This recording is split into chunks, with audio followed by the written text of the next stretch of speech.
Mi mamá era paciente mental. Como quien dice, yo nací solo. Mi mamá hacía lo más que podía. Mi papá no estaba en mi panorama. Yo tuve una niñez muy triste en ese caso. Porque mi mamá es como una niña enferma. Se enfermó. No pudo pelear. Ella es una guerrera. Ahora yo me encargo de mi mamá.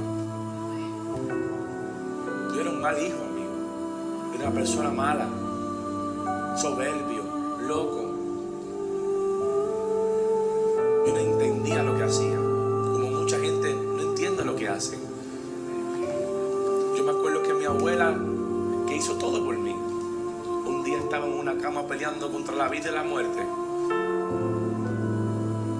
pero fue la que Dios usó para que me criara.